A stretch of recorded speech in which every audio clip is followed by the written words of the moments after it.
Yeah. Okay. Namo namas sarvebhyah. Greetings to all of you. Sanskrita bhasha shikshane bhavatam hardam swagatam. A heartfelt welcome to you all for Sanskrit learning. We are going to continue with the building blocks. Saraswati namastubhyam varde kamarupani vidyarambham karishyami siddhir bhavatu me sada. Okay. So these were the 6 building blocks we've been talking about. We have finished a brief introduction to the name forms and the formation of verbs. I hope to finish the brief introduction to Sandhi rules, compound words, and suffixes. Analysis is an ongoing process.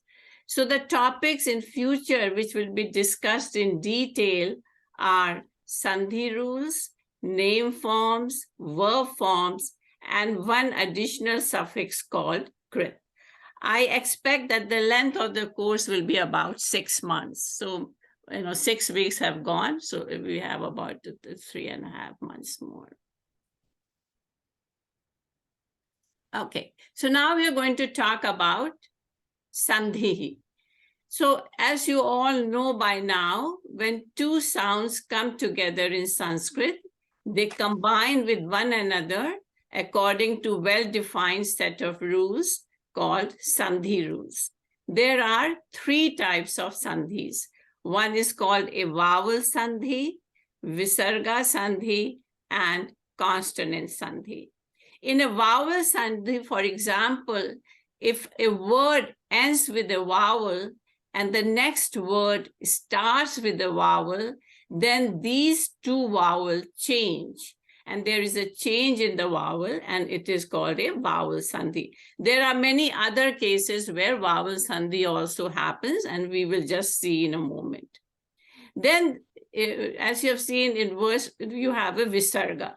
So there is also a change in Visarga. The rules of Visarga depend upon what is the letter before the Visarga and what is the letter after the Visarga. And usually either the Visarga is replaced or it is dropped.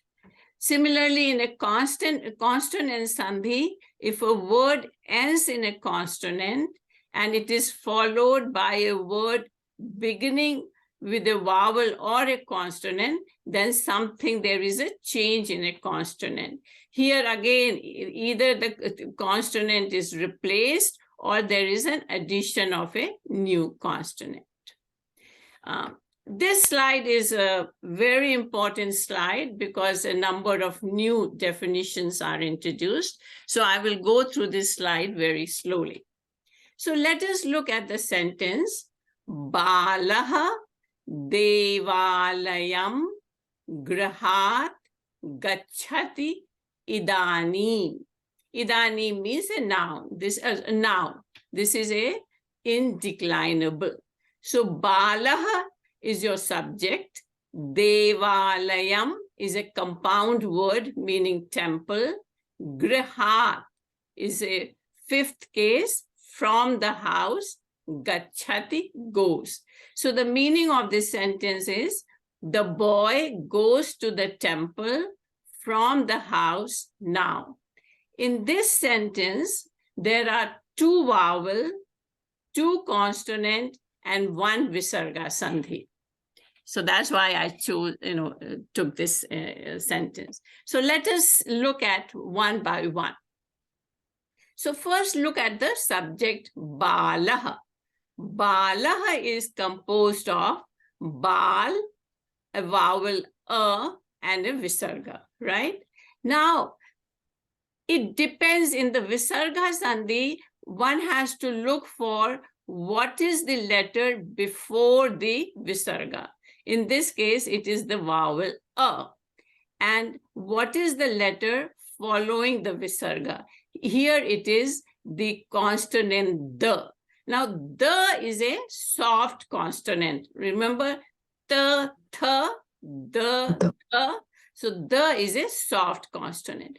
So when when it is preceded by a vowel and followed by a soft consonant, then this visarga is replaced by a vowel u, right? U.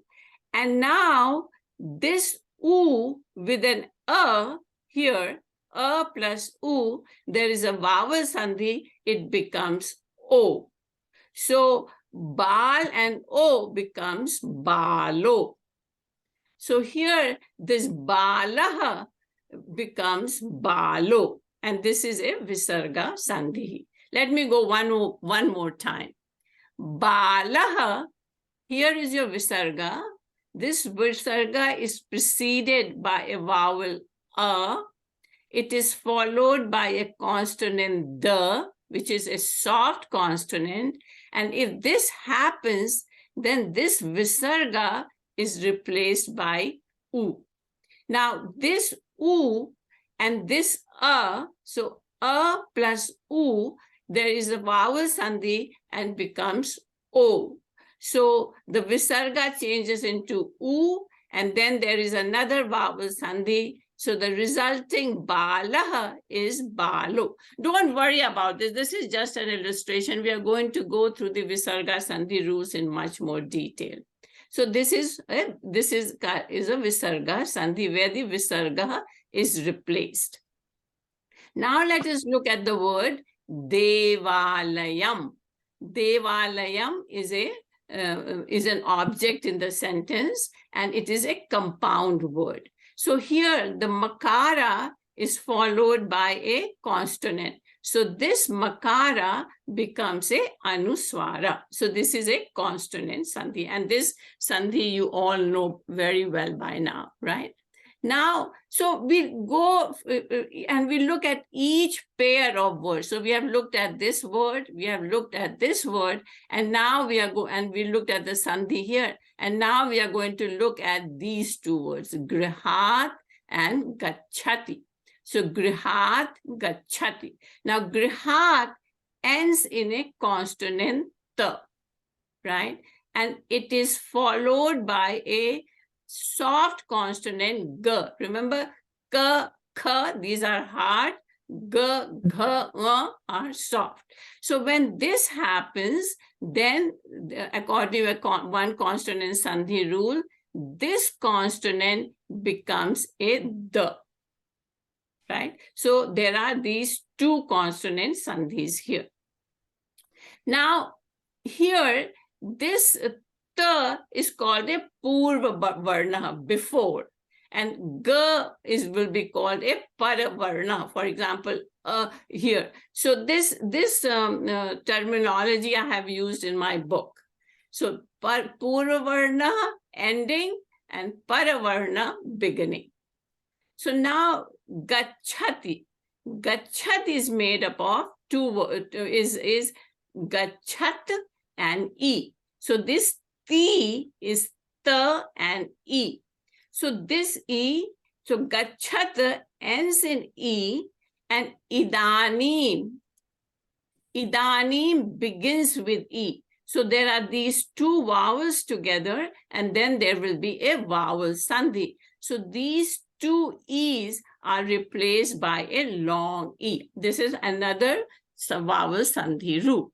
So this is a vowel sandhi, right? Now, let's look at the word devalayam. Devalayam is a compound word, and it is made up of two, here the pratipadikam or the nominal stem is devalaya. And devalaya is made up of two nominal stems, deva and alaya. Deva means God and alaya means house. So house of God or a temple. Now deva again ends in a, and alaya begins with a. So this sandhi you have seen. So a and a are replaced by a long a. So this is an internal vowel sandhi. This sandhi is happening within a word and between vowels within a word. Here, the sandhi is happening in between two words. So that is called an external sandhi. So external sandhi happens between the ending letter of a word and a beginning letter of a next word. So sandhis are of two types: internal, which happens within a word, and external, which happens between two neighboring words. So again, balah devalayam grahat gachhati idanim. After the visarga, vowel, and consonant sandhi becomes balo. So here the visarga balah becomes balo. This makara becomes an anuswara. Devalayam is a consonant sandhi. The ta consonant becomes a da, and this e of gachati and e of idanim becomes a long e, and it is gachati danim. So balo devalayam grahat gachati dani, right? Like this e and ta becomes this long t. Any questions were there? It's okay. All right. So again, I want to go through this slide one more time, because and the rules you don't worry about right now. You just see how these sandhis appear. So the visarga sandhi, it becomes bala, becomes balo. Then this anuswara sandhi, the consonant becomes a da, and these e become a long e. So visarga sandhi, two consonant sandhi, and two vowel sandhis. So now I'm going to talk about a little bit more about vowel sandhi. In Sanskritam, it is called swara sandhihi. Swara is Sanskrit for vowel. It is also called ach sandhihi. If you recall back when we did pratyahara, ach pratyahara consisted of all the 13 vowels. So you have been doing exercises. Balika asti, the girl is. So the ka is ka and a. So balika ends in a. Asti begins with a, so this becomes a long a. So it will be balikasti. So this a and ka combine and becomes a long ka. Okay, so now when the sandhi is happening between two words, this word one could end in any of the 13 vowels, right? There are 13 vowels. A, I, u, r, a, I, o, ow. So the first word can end in any of the 13 vowels. And the second word can begin with any of the 13 vowels, right? So there are a total of 13 times 13, 169 such combinations. So let's see what happens. So here is a matrix, a 13 by 13 matrix. So here the rows are showing the ending vowel of the first word, which are a, e, and so on. Here are the columns which are showing the beginning vowel of the next word. So, okay. So let's say the word ends the first word ends in the vowel a.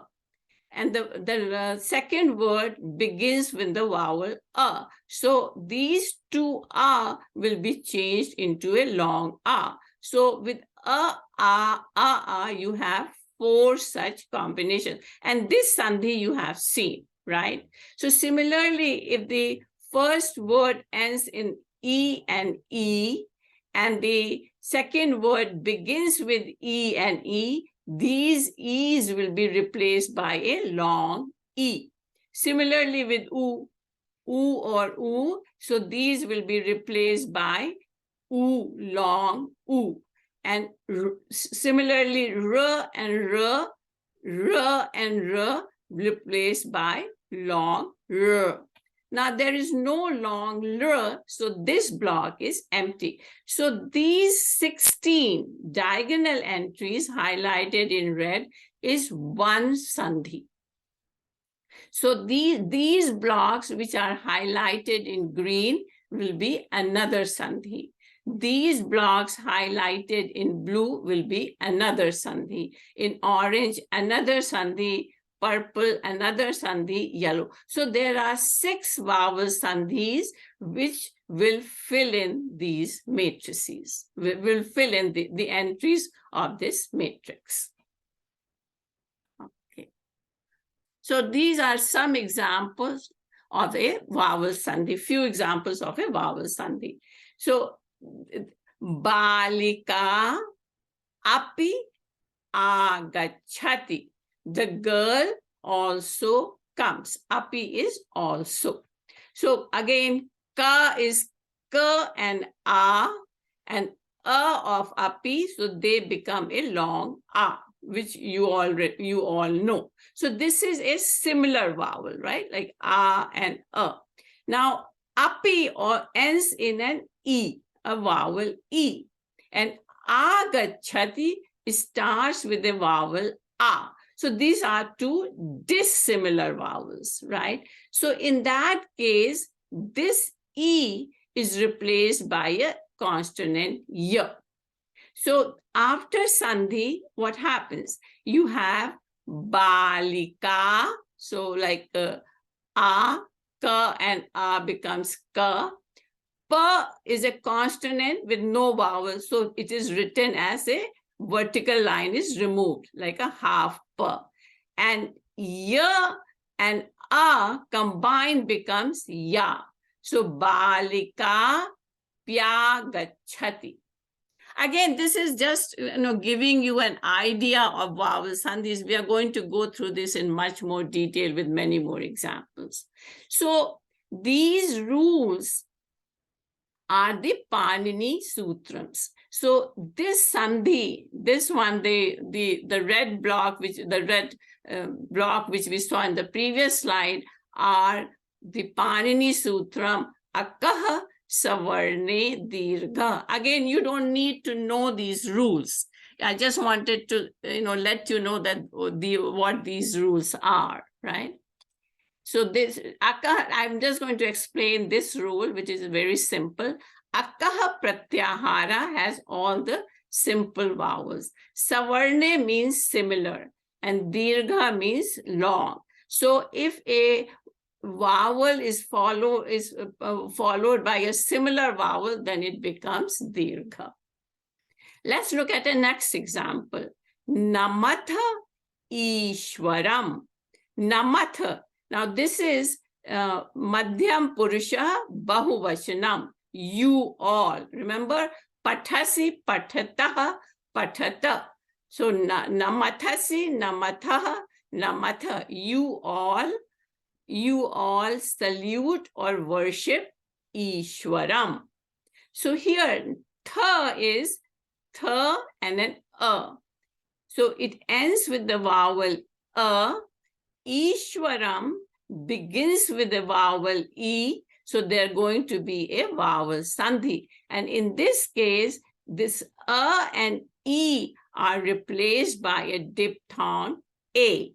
So Tha and A becomes The. So Namatha Ishwaram becomes Namatheshwaram.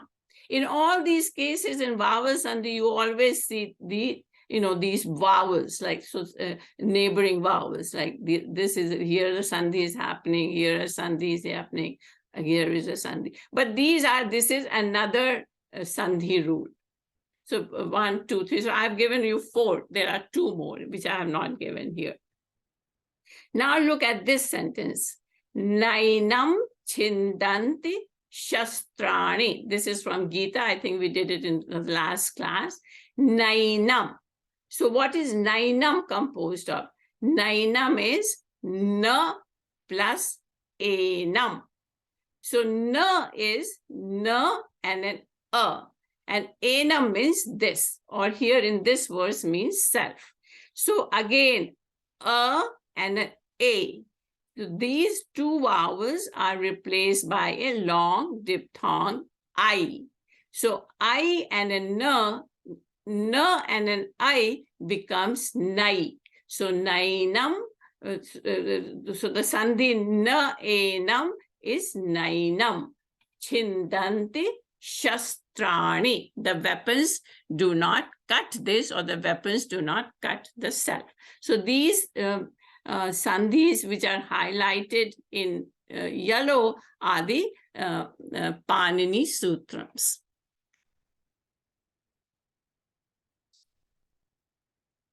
Okay, now we are going to give a brief introduction to Visarga Sandhi.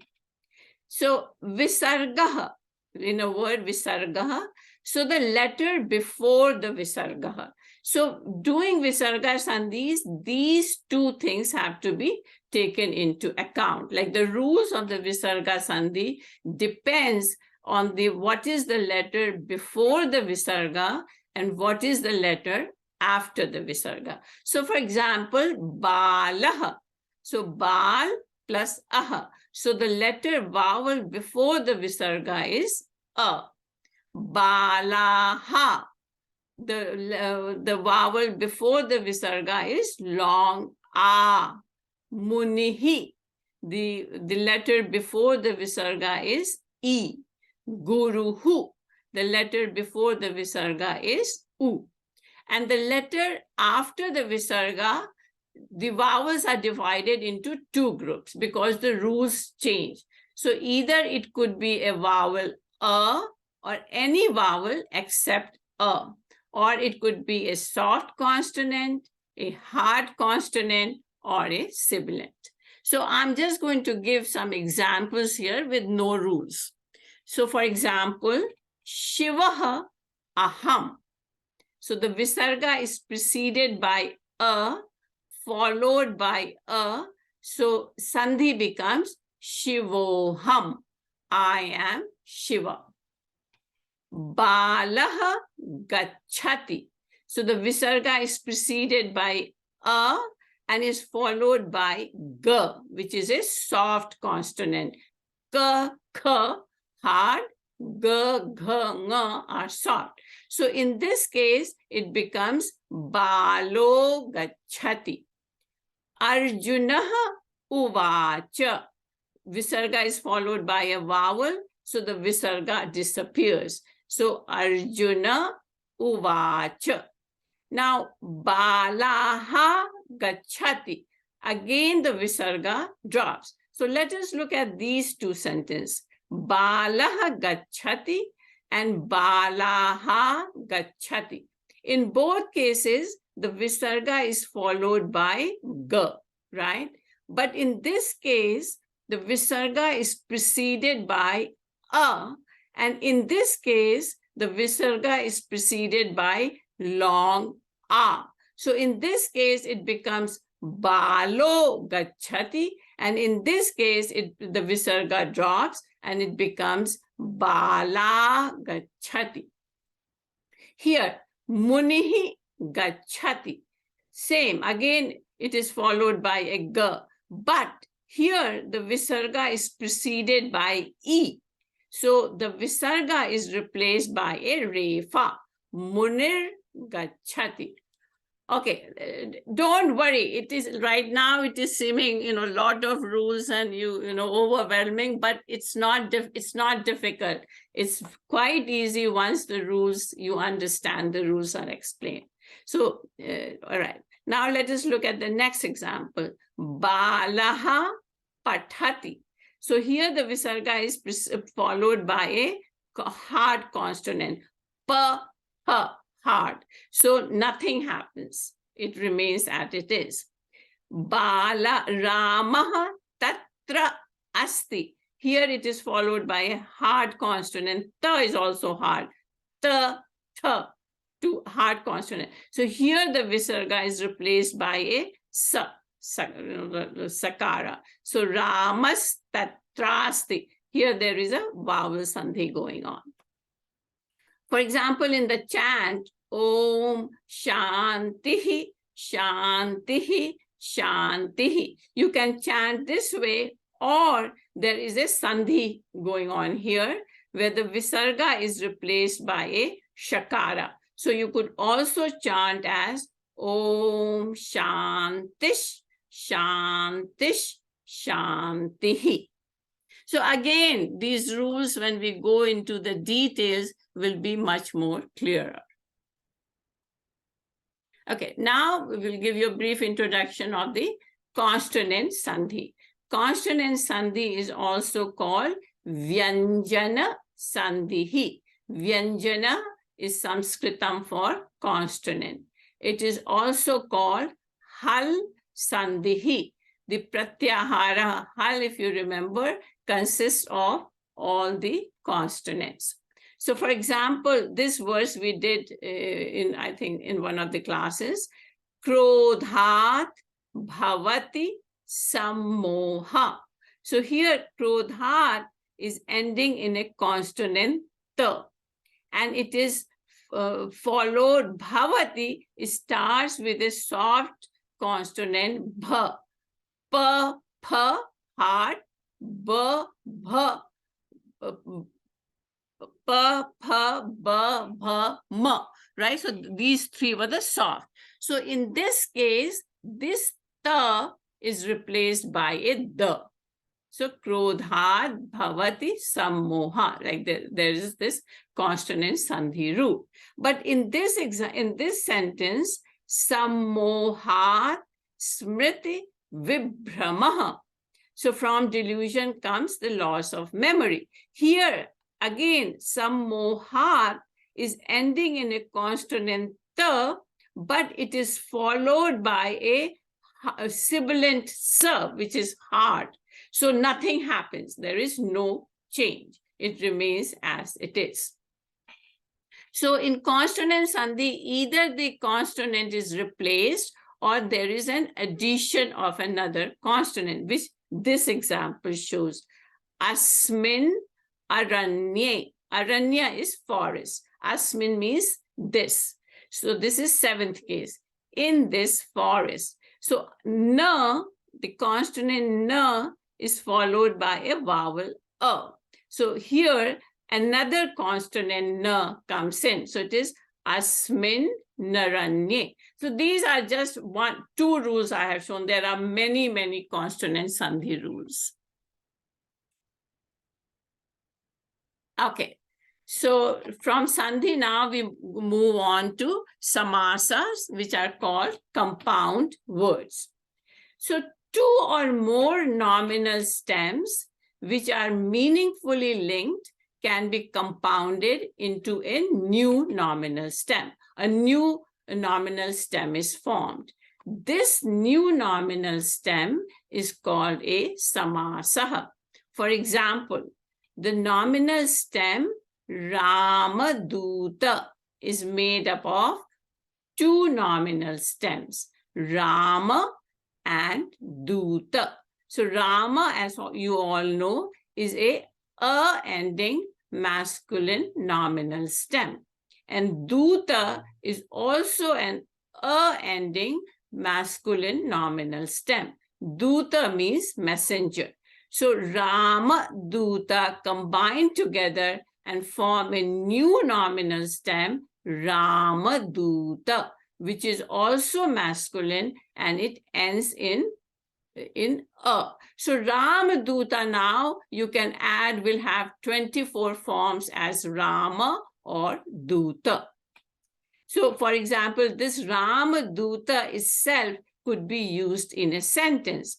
Ramadutaha Lankam Gachati. So here the Ramaduta is the subject. So the meaning of this sentence is Rama's messenger goes to Lanka. Vigra is called what is the meaning of the samasa. So Rama Duta means Ramasya Dutah, messenger of Rama.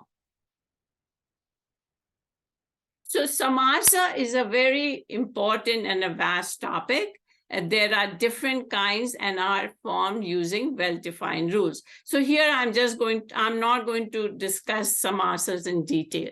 So just give you a few examples because this is a very, very huge topic. So for example, Rama and Lakshmana again are two nominal stems, and you could form a samasa Rama Lakshmana, which means Rama and Lakshmana. So using this samasa or compound word in the sentence will be Rama Lakshmanau Vanam Gachatah. So here the subject is dual. So Rama Lakshmanau means Rama Lakshmana cha, Rama and Lakshmana. So since the subject is dual, the verb is gachatah. Sundara mraga. Again, you can combine these two and make a new nominal stem. Sundara mraga, beautiful deer. So Sundara mragaha vane, Sundara mragaha vane atati. Atati verb means roams. A beautiful deer roams in the forest. So these compound words could be used in the sentence, and they will decline like an ending masculine word. Now, let's look at this one. Devalaya, we have already looked. So in these, there were no sandhi happening because there is no possibility of a sandhi, right? This ends in a vowel, but this begins with a consonant, so no sandhi here. Again, Sundara ends in a vowel, but this mraga begins with a consonant, so no sandhi here. But here, Deva ends in a vowel a, and Alaya begins with a vowel a. So there is a vowel sandhi. So in a word itself, there could be a sandhi or there could not be a sandhi. So this is an internal sandhi. Devalaya. So Devalaya means Devasya Alaya, the house of the Lord. So Devalaya Grame Asti. There is a temple in the village. Let us look at this example. Gaja. Gaja means elephant. Anana. Anana means face. So again, Gaja ends in a vowel a. Anana begins with a vowel a. Again, there is a sandhi. So a and a becomes long a. Gajanana. So one who has a face of an elephant, a name of Lord Ganesha. So in the sentence, one could chant Om Gajananaya Namaha, fourth case, right? So for another example of our samasa is Pitambaraha. So the meaning will be Pitam, yellow, Ambaram, clothing. Yasya saha, one whose clothing is yellow is Pitambaraha, Lord Vishnu or Lord Krishna. Vishakantaha is Visham Kanthe Yasya Saha, one whose neck has poison is Vishakantaha or Lord Shiva. So now, what is the difference between a sandhi and a samasa? A question often asked. The main difference that in sandhi, no new word is formed. And in samasa, a new nominal stem is formed. That is the major difference. But a sandhi could occur when within a compound word. So no sandhi, no new word is formed. Change occurs in neighboring letters internal within a word if it is required, like Devalaya. And Sandhi is external, so Sandhi could be internal within a word or external between ending letter and beginning letter of neighboring words. So this is a typo. So for example, Balika asti, Balika asti. Samasa, nominal stems are placed side by side, but with the Sandhi occurring, if required, a single new, it should not be word, a new Pratipadikam or a nominal stem is formed. So Ramaduta, no Sandhi is required here. So this is one nominal stem, this is another nominal stem. You combine together and you becomes a new nominal stem, and then you will have 24 word forms.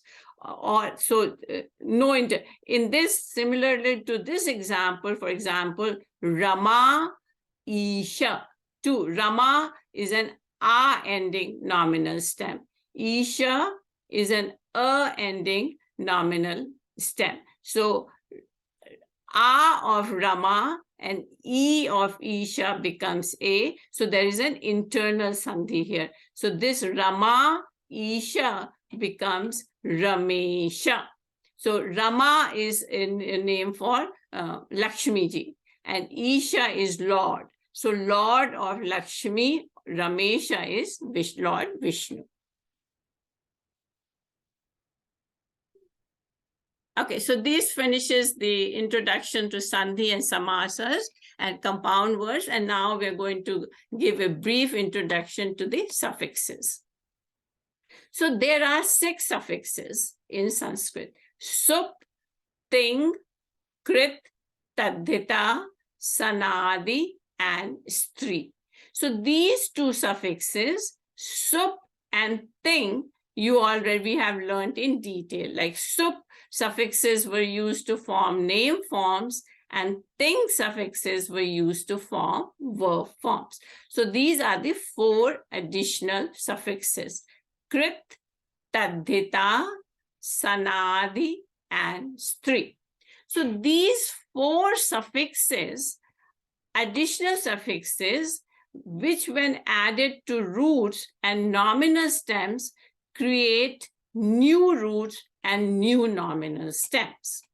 So for example, if you have an existing root and you add a krit suffix, you will get a new nominal stem. And these krit suffixes are used frequently, and I will discuss them in detail. So these 4 suffixes, krit, tadhita, sanadi, and stri, are used to form new nominal stems and new roots. These 3, and stri is to convert masculine forms into feminine forms. So if you add a krit to a root, you get a new nominal stem. If to a nominal stem you add a tadhita pratyaya, you get a new nominal stem. I will show you the examples, then it will be more clear. And the sanadi suffixes are added both to the root and nominal stem to get new roots. And stri pratyayas are feminine forms of masculine forms. So only I will give a few examples for these 3, tadhita, sanadi, and stri, and they will not be discussed in detail later. Only the krit pratyayas will be discussed in detail. So for example, krit pratyayas is added to a root to create a new nominal stem. There are more than 100 krit pratyayas. Few examples of the krit suffixes when added to the root pat are given below. So take the existing root pat and you add a krit, nuvul, and after grammar rules, it becomes pathaka. Pathaka means reader. So this is a new nominal stem now, and it could be used in the sentences and will decline like a ending masculine nominal stem. For example, in a sentence, a sentence could using Pathaka would be Pathakah Pustakam Pathati. The reader reads a book. So Krit Pratyaya, when added to a root, creates a new nominal stem. So if you add a Krit to the dhatu Pat, you get a new nominal stem, Pathaka, which will decline like a Rama or a Bala nominal stem. To Pat, if you add a Krit Katwa, it becomes Pathitwa. So, for example, Balaha Pustakam Pathitwa Gachati. So, Balaha Gachati, you know, the boy goes. Pustakam Pathitwa means having read the book, the boy goes. To Pat, if you add the Krit Tumun, it becomes Pathitum. So, Balika Pustakam Pathitum, meaning the girl wishes to read a book. So, Pathitwa meaning having read, Pathitum, to read. So, the Balika Pustakam Pathitum, the girl wishes to read a book. Pathitwa, Pathaka was like it is an ending masculine nominal stem, but Pathitwa and Pathitum are indeclinables. They do not change with gender or the ending letter. So Taddhita pratyayas are added to a nominal stem to create new nominal stem. For example, if this is your nominal stem, Pandu, and if you add a Taddhita, it becomes Pandava, son of Pandu. Like Pandava is used in the very first verse of Bhagavad Gita, right? Pandava. If you add a Taddhita to Kunti, then the resulting, you will get a new nominal stem, Kaunteya, son of Kunti, often referred by Lord Krishna to Arjuna as Kaunteya. So again, Pandava is an ending masculine nominal stem. Kaunteya is also an ending masculine nominal stem, and it will decline like Rama Shabd. Sanadi suffixes are added both to the roots and to the nominal stem. For example, the root ja means to know. If you add a san pratyaya, sanadi pratyaya, a new root is formed, jigyasa, a desire to know. Or to the nominal stem putra, if you add a sanadi pratyaya kyach, the root is putriya, to desire a son.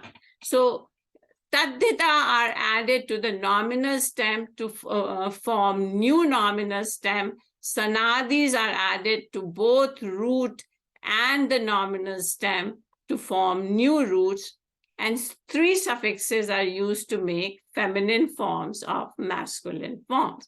For example, Balaka is a masculine boy. And if you add this three pratyaya top, it becomes Balika, girl.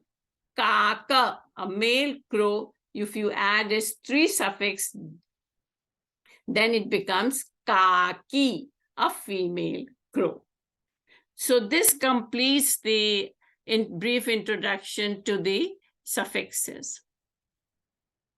So now we're going to talk a little bit about the analysis, which is an ongoing process. So the sentence formation review. So all the examples will be in active voice, present tense. So present tense is lat lakara. Active voice means like the boy is going, he's sitting, he's eating, and so on. Why is it called Kartari Prayoga? I will just tell you in a moment. So let us look at the material on this slide you should all know very well by now, right? So the boy reads or reading a book. Balaha pustakam pathati. So in this sentence, the subject is boy, and it is also called karta. And it is in case one singular. Prathama vibhaktihi eka vachanam. Pustakam is the object, and it is also called karma, and it is case two singular. Dutiya vibhaktihi eka vachanam. Verb is reads or reading. Pathati, it is called kriya. So karta, subject, object, verb, karta, karma, kriya. And it is third person singular. Since the subject is singular, the verb has to agree with the subject. And that is the reason it is called kartari, the verb being verb should be the same, should be agree in number with the karta. So this is called like balaha pustakam pathati. It is a kartari prayoga. It is an active voice. So now let us look at these pair of sentences. Balaha pustake pathati. The boy reads 2 books. Pustake. Balaha pustakani pathati. The boy reads many books. So in these 2 sentences, the subject and the verb remains the same. Only the object changes in number. So you have pustakam, pustake, pustakani. So ekavachanam, dvivachanam, bahuvachanam. But the subject and the verb remains the same in number. In these pair of sentences, you have balau pustakam pathatah. Now your subject becomes dual, so your verb also has to be in dual. Balaha pustakam pathanti. Many boys read a book. Pathanti. So the object remains the same, 1 book, but the subject and verb change to match the number. So you have balaha, balau, balaha, pathati, pathati, pathatah, pathanti. And then in the object, you will have pustakam, pustake, pustakani. Okay. Now in the neuter case, there is, since the declension is the same, right? In the case 1 and case 2, you have vanam, vane, vanani, vanam, vane, vanani. So there is some confusion as to know which case it is, whether it is case 1 or case 2. It depends on the context of the subject, context of the sentence, whether vanam is a subject or vanam is the object. For example, vanam atra asti. The forest is here. So vanam is the subject. So case 1 singular. So vanam is in case 1 singular. Prathama vibhaktihi eka vachanam. Balaha vanam gacchati. The boy goes to the forest. So vanam is the object. So this is case 2 singular, or dutiya vibhaktihi eka vachanam. So now in a sentence, as we have done number of examples, I just want to go do it one more time so it is very clear to you. There are, nouns, pronouns, adjectives, indeclinables, and so on. But a sentence will have one verb, either it is explicit or is implied. And then relating all the words to the verb, the meaning of the sentence becomes easier. So let us figure out the meaning of this sentence. Sundaram kusumam vrikshat tatra patati. So now here the subject is kusumam. This is a neuter, flower. Vrikshat. from the tree. So vriksha is masculine tree, and patati is your verb. So patati, the root is pat, which is a 1p, which means to fall.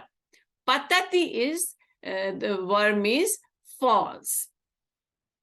And it is in lat lakara, or a present tense. So patati, falls. So what falls? Excuse me. Kusumam, flower. So case 1 singular, prathama vibhakti ekavachanam. What kind of flower? Sundaram. So this is an adjective to kusumam, beautiful. So this adjective should be in the same vibhakti and vachanam. So it is also prathama vibhakti ekavachanam. From where does the flower falls? Vrikshat, from the tree. So this is case 5 singular, panchami vibhakti ekavachanam. Where does the flower falls? Tatra, there, indeclinable. So the meaning of the sentence is, a beautiful flower falls there from the tree. Okay. So in trying to figure out a meaning of a verse, one thing one needs to do is to write the verse in a prose format. So which is called an anvaya. This helps figuring out the meaning of the verse. So it is a subject-verb format. So first you figure out the verb, then the subject, and then in between you have nouns, pronouns, adjectives declining in other cases, and indeclinables. So this is called a anvaya of the verse. So let us look at this verse. Paropakaraya phalanti vrikshaha, paropakaraya vahanti nadyah, paropakaraya duhanti gavah, paropakararthamidam shariram. So this verse is composed of 4 parts, as in Gita shlokas. So let's look at this first part. Paropakaraya phalanti vrikshaha. So phalanti is your verb. Now it is anti. So it is kind of like you have to do some guesswork also. So this looks like a plural. Phalanti. Phalanti means bear. The root is phala. It is 1p, which is to bear fruit. So since the verb is plural, the subject is also need to be plural. So vrikshaha. So vrikshaha phalanti. The trees bear fruits. Then so subject, verb. Then paropakaraya.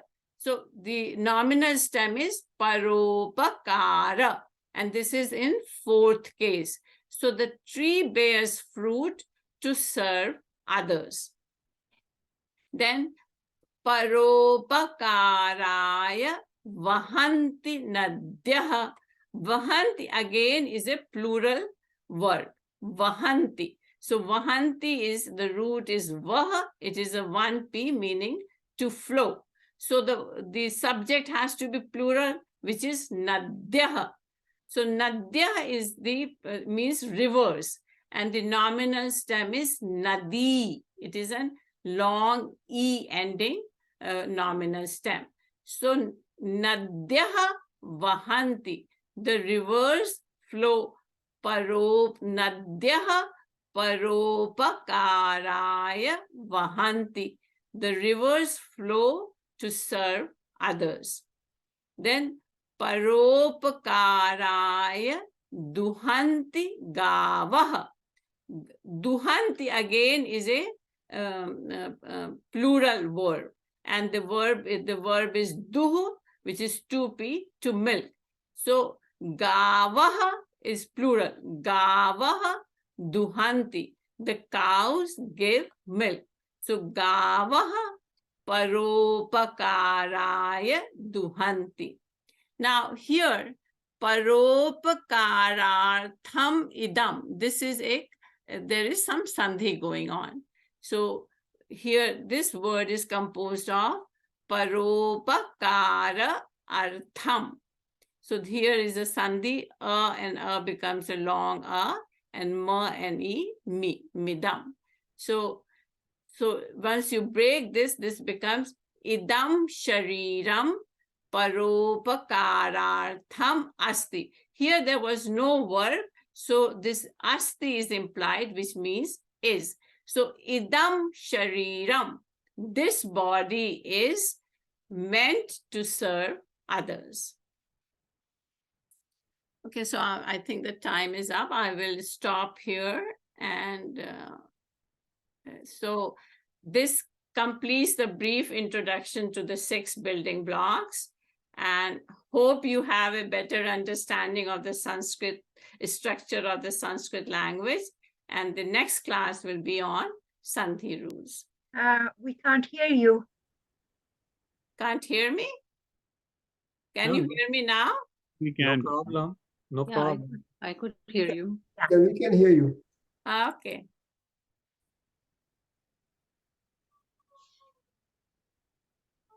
Question. Is it okay to say the sentence either way or not?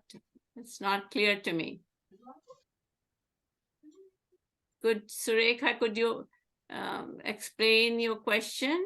Yeah, so my question was, Kumji, that there are two ways the first or third slide, there are 2 ways the sentence was written.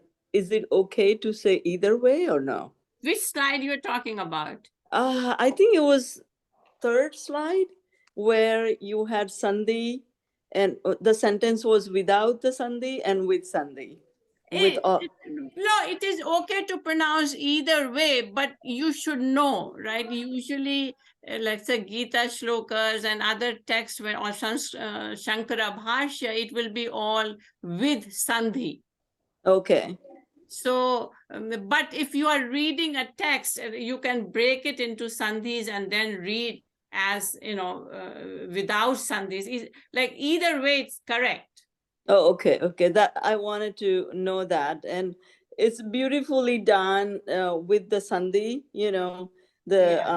Or without also. I to understand. It was good to understand that, but when everything, all the rules are put together, it makes a very beautiful sound too. So Yeah. I was pretty impressed with it. Like with sandhi, like if you are able to, read it with sandhi, it is, then there is a flow to it. Right. You That's what I break meant. it, right? Yeah. But in Gita shloka, sometimes you have to break the sandhi in between, like it depends on the meter. Mm-hmm. Yeah. Mm-hmm. Okay. Thank you. Vidyalaya versus Ramesha. Okay, this slide. Okay, I know. Thank you, Kumunji. You're welcome.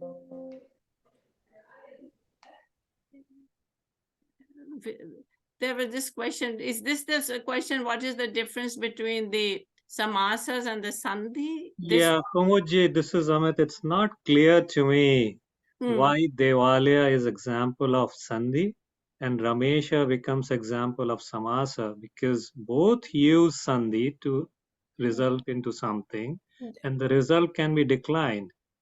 Yeah, like see, some compound word is a combination of two nominal stems, right? And in the 2 nominal stems, sometimes there is a sandhi and sometimes there is not. For example, let's look at this word Ramaduta, right? So Ramaduta is composed of Rama and Duta, right? These are the 2 nominal stems, but there is no sandhi here. Mm-hmm. So this is one. But in Devalaya and Ramesha, Ramaduta is a compound word. Devalaya is also a compound word. but the Devalaya consists of the word Deva and Alaya. So Deva ends in a, and Alaya it starts with a. So there it will be a sandhi. Yeah, I got that. My question was, why is Devalaya not example of samasa when Ramesha becomes one? Devalaya is a samasa. Oh, it is a samasa. Okay. Yeah, then- yeah. Devalaya. I just said here, I just gave here that this is an like sandhi could be of two types, an internal sandhi within a word and an external sandhi. Okay, because the title said difference between sandhi and samas. Right, like maybe I should not have given this example here. Okay, that is a little confusing. Yeah. Devalaya is a compound word. Ram Duta is a compound word. Ramesha is a compound because these words are made up of two nominal stems. Okay, then it's clear. Thank you. Okay. So then you're saying that Devaliya, Ramaduta, and Ramesh are all samasas. Yeah, that because they are of like Devalaya is composed of Deva and Alaya. But and then since these two nominal stem ends are one ends in a vowel and another begins with a vowel, so there is a possibility of a sandhi. In Ramaduta, Rama ends in a, but Duta doesn't, it begins with a da, so there's no possibility of a sandhi. And Rama and Isha, Ramesha is a combination of Rama plus Isha. So Rama ends in a and Isha begins with E, so there is a two vowels, so there is a sandhi. So I get that, but then there is no example of just a sandhi that is not a samasa on this page. See, the thing is that these three are samasas, but in some samasa there is a possibility of sandhi, and in some samasas there is not a possibility of sandhi. I get it now. A samasa can be formed either With a sandhi or without a sandhi. Or without a sandhi. Okay. And Depending- Ramduta is an example of no sandhi but a samasa. Right. And Devali and Ramesh are examples of samasa, but there's a Also, sandhi. so like as when you are constructing a compound word, there could, if it requires, there could be a sandhi or there could not be a sandhi. Okay, thank you. Like for example, Rama Lakshmana, right? So there was no sandhi there. Rama and Lakshmana. Rama ends in a, but Lakshmana does not begin with a vowel, so there was no sandhi. So samasa there could be a sandhi and there could not be a sandhi. So I hear many times, and maybe this you'll cover later on, this word bahubri samasa. Bahubri is the samasa where it means something else, like pitam, like this one, gajanana. So the meaning, the one who has a face of animal. So the word, like it is elephant face, but it means something else, right? Like Lord Ganesha or Pitambara, like whose clothing, you could say anybody's clothing is yellow, but here it is Vishnu, right? Like usually it means Vishnu or Vishakantha. So when the Vigra means somebody else, here it was adjective, right? So like Sundara was an adjective, and here it is a devasya, like it is, so that's why there are many different kinds of samasas. Like this is a tatpurish samasa, this is a karmadharya samasa, this is a dvayu samasa. So there are many different kinds of samasas.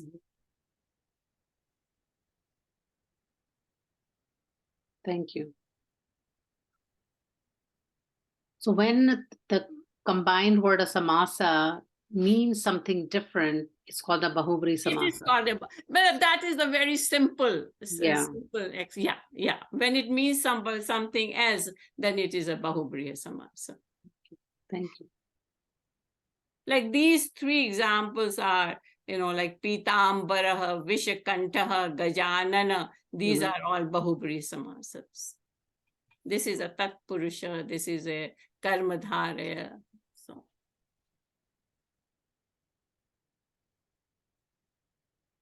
there are some more.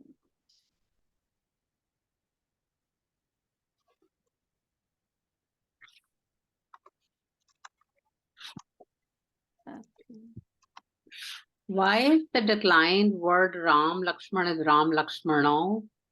What That, yeah, that is, and see, it will not decline in an Ekvachanam or Bahuvachanam. It will only have the Dvivachanam form. Dvivachanam, okay. So samasa, one could also think of like a compact way. For instance, saying Ramah Lakshmanah cha, you just say Ramah Lakshmanau. Mhm. Or like Devasya, this one. Devalya.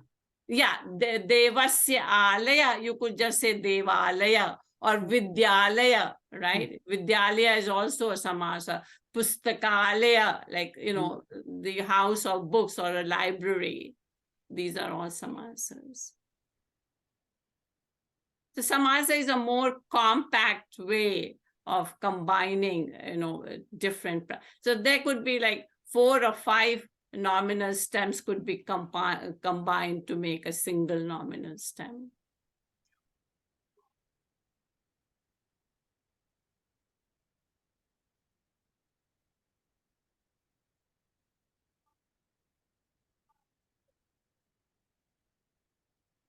If there is no more questions, I think we'll end the class. And Kumaji, I had a question yeah. about last week's homework actually. Mm-hmm. Uh, I so, have the homework. You want me to bring it on no, screen? no need. Just I can just ask. Okay. So in the story about sky is falling, there was a use of dhavatu. Yeah, I highlighted. Dhavatu is in lot lakara, like sarve bhavantu sukhinah, like may everybody be happy. So dhavatu, when the rabbit says, may you run, like it is an order or a wish kind of a thing, you know. So that was a lot lakara. Yeah, that's where my doubt is. Because, so for example, the use is vanara bhrataha dhavatu. So it's for second person singular, atmanepada. Should it be just simply dhava instead of dhavatu? So See, vanara bhrata dhava. this is a, yeah. Amit, you've asked a very good question, and see, in Lord, like, may you run, or then how do I explain this? I will write to you. I will write Okay, okay. in little bit more, because this needs some more explanation. This is a, you know, the way it is constructed, the Lot Lakara, whether it is the first person or the second person. Yes, Yeah. that's the doubt. Yeah. Yeah, Okay. but yeah, I will write in more detail about this. Kumuji, could you write the explanation on the WhatsApp group so everybody can see? Yeah, I will. Yeah. Thank you. I just don't want to go into the Lot Lakara, just, you know, this, but in the story it was used. Yeah. But anyway, I will explain it. Okay, thank you very much. Okay.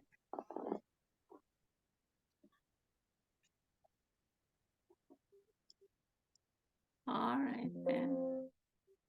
Any more questions?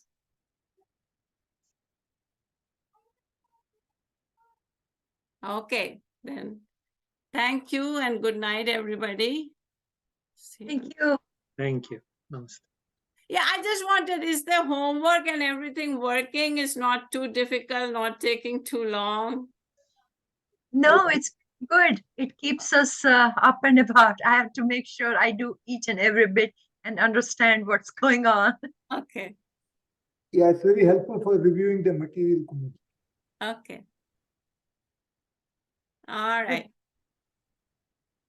Yeah, go ahead.